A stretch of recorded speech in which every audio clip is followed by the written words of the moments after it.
Today, we're honored to have Judge Paul Gaudet, who is running for re-election in Family Court Department N. Judge Gaudet has been serving our community with fairness and dedication, presiding over some of the most challenging and sensitive family court cases. His experience and compassion has made a lasting impact on countless families, and today we'll hear more about his judicial philosophy and what he hopes to continue accomplishing in his next term. Thank you for joining us, Judge Paul Gaudet. Thank you for considering me and having me today. I really appreciate it. It's a pleasure, Judge. Would you like to share something to the audience? Say hi to the audience. Good afternoon. My name is Paul Gaudet. I'm your judge in Department N of the Family Court. I'm a district court judge. I practiced law in Clark County, Nevada for over 30 years before I took the bench. I've now been on the bench for about a year and a half. I try to get families through our system as expeditiously and efficiently as I can, and I strive to be open. I strive to hear the parties when they come in, and I strive to make concise, expeditious decisions so I can move people through the system. That's good to know, Judge. So, Judge, thank you for joining us, of course. Could you begin, can you begin by telling the viewers what inspired you to pursue a career in family court and why you're running for re-election in Department N? Do you know, that's a really good question. Mm-hmm. And I think when you ask attorneys whether they will do family court work at all, you get two answers. There's two types of attorneys. There's those who love to do it, and there's those who won't touch it with a 10-foot pole. So as far as the question is what inspired me, mm-hmm. I find the psychological aspect of family law matters to be fascinating. The who, what, why, when, and how people who at one time had love for one another can do what they do to one another that leads to the separation, divorce, and ultimately the division of the family is just fascinating to me. So from a psychological perspective, I find family law cases to be the most interesting cases out there. Oh yeah, so it goes back to the history of how it started and then going through the There's present. two things, in order to be a family court judge, in my opinion, there's two things you have to do. You have to be willing to listen to what has gotten the parties to mm-hmm. the point that they're at.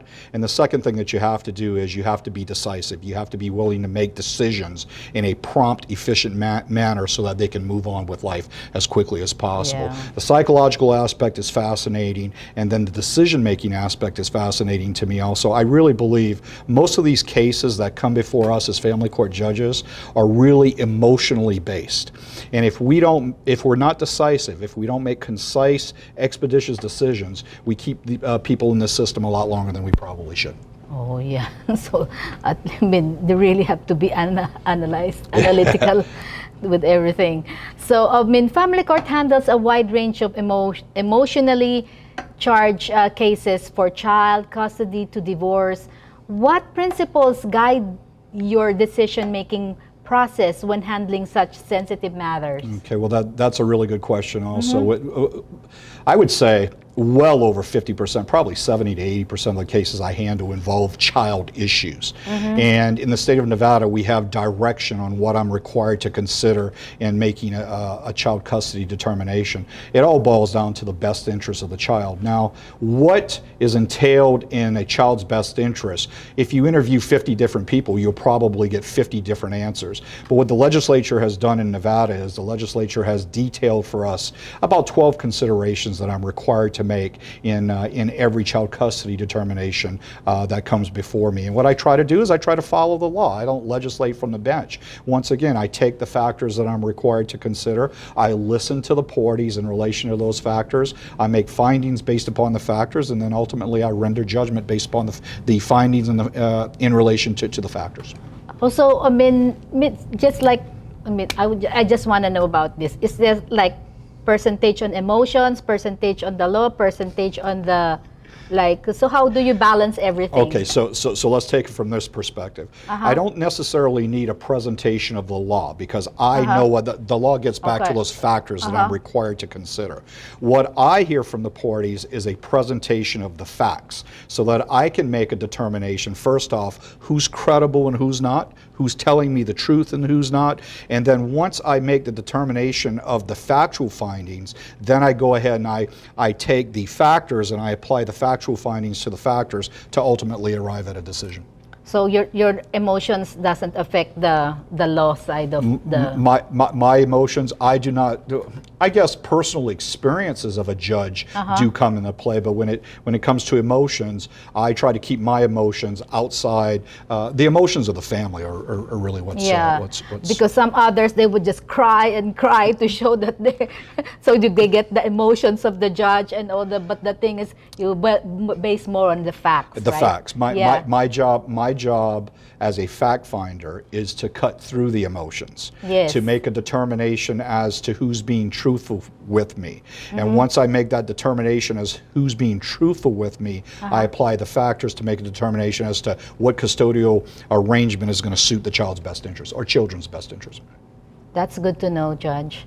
So many families facing legal issues are already under stress. So how do you ensure that all parties in your courtroom are treated fairly and compassionately, especially when children are involved? Well, I'll tell you, this applies to my courtroom, but it's applied to my whole life. I like to say, from the time I was a young boy, I've applied certain principles to how I conduct myself as an individual, how I conducted myself as an attorney, and now how I conduct myself as a judge. And I call it the 3 Ps of my life.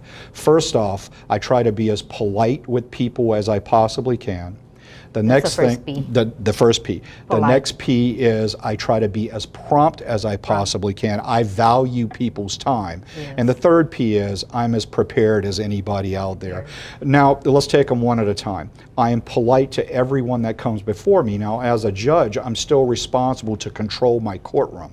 So don't take for granted my politeness as a way of running over me in a courtroom, because that won't happen. I have to maintain control in the courtroom. The second thing is promptness. I think far too often people, they have a 10 o'clock in the morning hearing, the judge isn't calling the case until 10:30, 10:45. That's not how Judge Gaudet works. I'm on the bench almost every calendar. I'm on the bench 10 minutes early.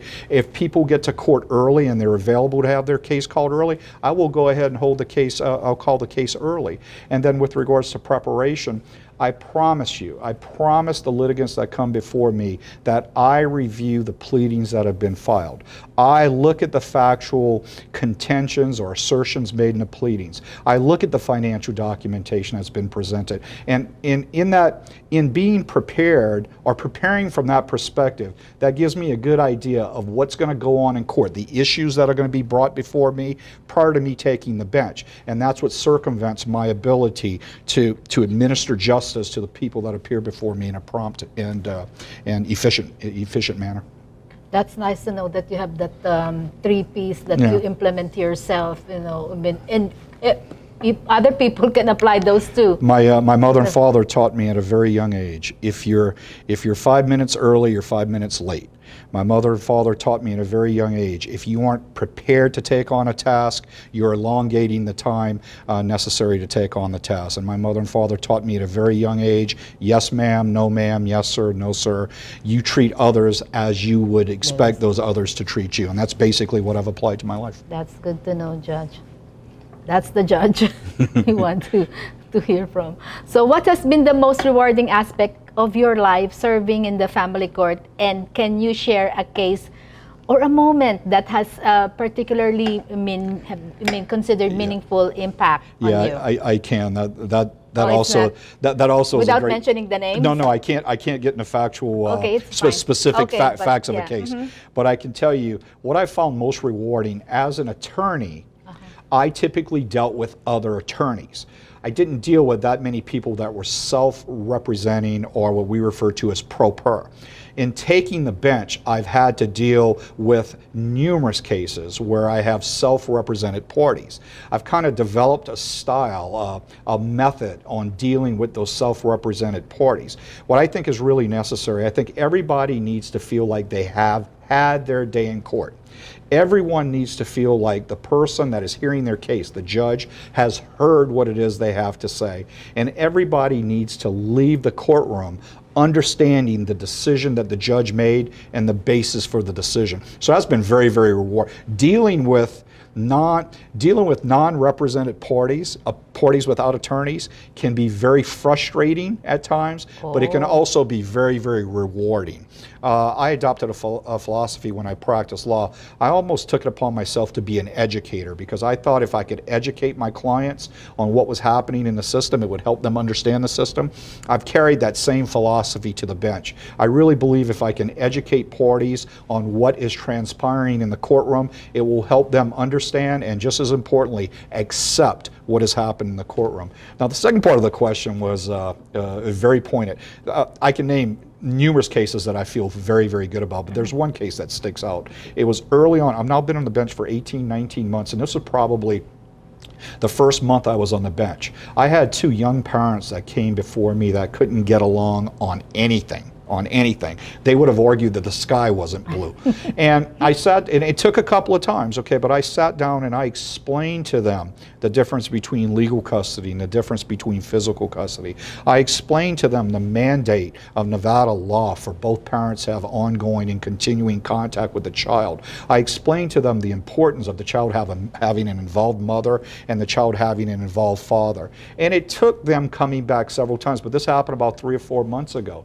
They came back in before me, and they both independently thanked me for the time that I had put into their case and how I had enlightened them or awakened them on the importance of them both being involved in their child's life, the importance on them co-parenting to develop as productive of a child as they possibly can. So that case, there were some bad factual allegations. Severe factual allegations in this case, but I think both of the parents have gotten beyond that, and most importantly, this little girl is going to be more productive of a citizen because of their parents having gotten beyond that. I feel like I had something to do with that. Oh, yeah, so that's I'm very rewarding. I'm proud of that. I'm very, very proud of that. Rewarding too, that you feel good about your job. So given your experience, what do you think are the biggest challenges facing Nevada's family court system, and how would you address them if re-elected? Okay, I have two things from that perspective. One of which we've sort of discussed already, and that was the self-represented people appearing in family court. Before I took the bench, I'd asked some questions. I knew that there were a lot of self-represented. I honestly did not understand the extent to which people are self-representing right now. I would venture to say, and I don't have a formal number, but I would venture to say 65 to 70% of the litigants are now self-represented. So that is an issue that we as a court system certainly need to address, and we have to a certain extent. We provide resources. We have a really good self-help center. As a matter of fact, some of them were just in my courtroom before I came over, observing what's going on. But we make documents available. We make instructions available. We've done a very, very good job. So that's an issue, and we need to expand the resources to help self-represented people. The second issue that we're going to have to really address as a community right now and in the next decade is the juvenile system. The juvenile system just continues to grow. We have two parts of the juvenile system. Part number one is the abuse and neglect. Part number two is what I'm going to refer to as the criminal portion, those kids that don't do the right things. I was told, I think it was about 2 weeks ago, we now have over 4,000 children in the abuse and neglect system statewide. Wow. And of that 4,000, it's over 3,000 that are here in Clark County. I couldn't even tell you how many children we have involved in the delinquency part of the system. Once again, that's the kids doing the wrong things, but it just continues to grow and grow and grow. How do we address that? I'm asked often, what the real answer to that is family. Family is the way to address issues with children. The problem is in our society right now, we are seeing a breakdown of the family system. So my follow-up response is mentorship programs, mentors. We have a really good CASA department, court-appointed special advocate, where people go through a training process. They get sworn in to advocate on behalf of children. But that's two issues that we really need to address, and they are going to continue to grow. Issue number one being the self-represented. Issue number two being the juvenile system. Oh, okay. So next question, Judge. Family court often intersects with mental health, substance and abuse, and domestic violence issues. How do you approach cases involving these challenges, and what resources or programs would you advocate for support to support families dealing with them? Okay, first off, you mentioned, I'd like to take domestic violence is an issue that is really big in our society. As a practicing attorney over 30 years, I actually dealt with 2 cases where mothers were murdered in domestic cases. So that's something that I take very, very seriously. With regards to mental health kind of branches out. We're dealing with drug issues, we're dealing with alcoholism. There's all sorts of ancillary issues that fall under that mental health barrier. Once again, what we have, and you know, I take my hat off to Clark County because we have done a good job providing resources to people who suffer from issues related to psychological, psychiatric issues, and of course domestic violence. We need to refocus. We need to put more time, energy, and money into those resources, but that's the way to deal with those topics. The way to deal is to make people aware of the resources that are available, direct them towards those resources, and hope that they follow through with the resources. Now, there's a very important old saying that applies to this. The old saying is, you can lead a horse to water, but you can't make the horse drink. Okay, so as a judge, not only this is what I try to do. I try to make the parties aware of the availability of the resource, but I also try to explain to the parties the necessity, the importance of following through with the resource that's available. Yeah, because that's what fulfill everything. Well, the point is, I as a judge, I can direct people. I can spot an issue. I can state the issue. I can direct people to ways to deal the issue, but I have thousands and thousands of cases. I can't force. What I try to do is I try to impute, make them aware of the importance of following through. Consequences. Absolutely. Yeah. So, and that helps. Look, the reality of what I deal with, and we've mentioned emotions a couple of times, the reality of what I deal with as a judge, these are emotionally charged cases. You have a mother and a father. The mother may be 40, the father may be 40. But what happens in these cases when the emotions run so high, it's really adults that are acting very immature. Now, I don't know if you have children, but if you have children, what I did was I would explain to my children, this is permissible conduct, this is impermissible conduct. If you follow impermissible conduct, this is the consequences to following that impermissible conduct. And what you find happening in family court, at least in my opinion, if I explain to the parties, once again, we get back to that education, if I educate the parties on what's permissible versus what's impermissible, I let them know the consequences of not following permissible conduct, and just as importantly, I impose the consequences. I think people typically walk out of court and now we do have a small percentage of the cases where it just won't work. We have 10% of the cases that just come back.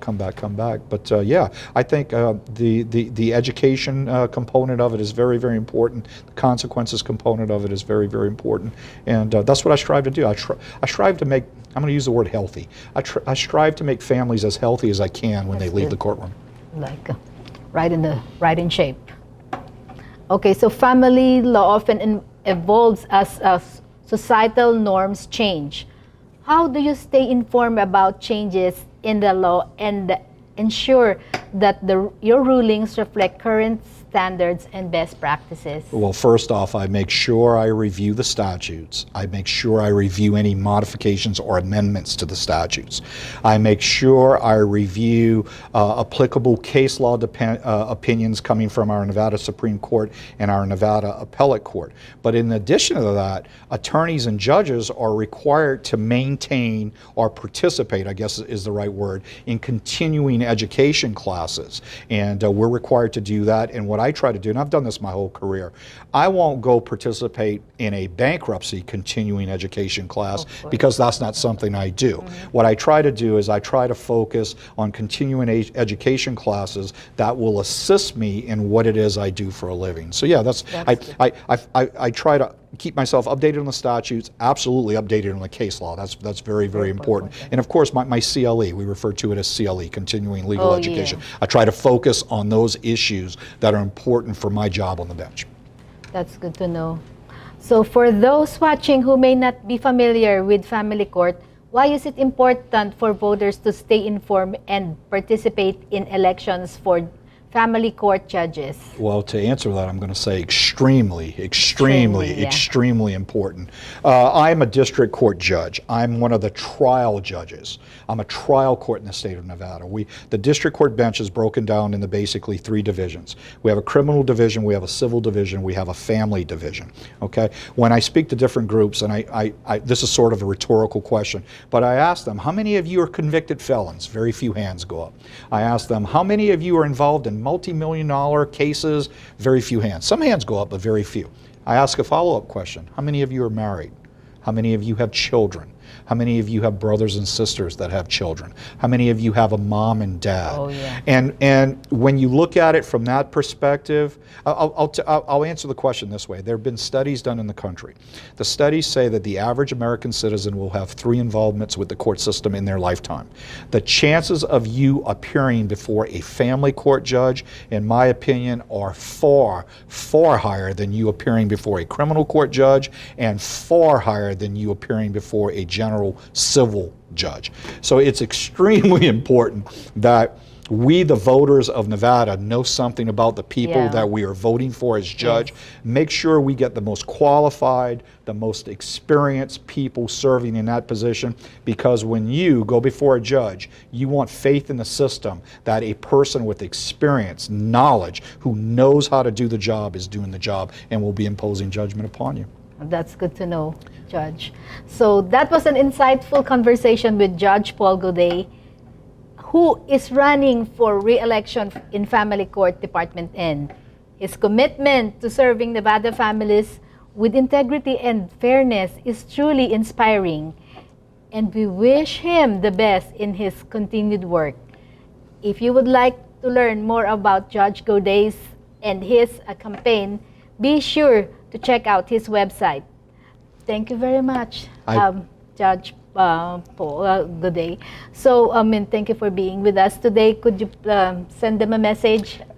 Absolutely. If you want to learn anything about me or my campaign, my website is Gaudet, Gaudet, for judge.com. If you go to that, there's a lot of personal and professional information. In addition to that, you'll be able to find my Facebook address and my Instagram address. If you have any questions, I personally respond to all emails. Of course, I can't answer specific factual questions with regards to cases, but any questions regarding the process, my thought process in evaluating things, I'll be glad to answer those questions for you. Thank you very much. I appreciate your time. It's a pleasure to have you, Judge.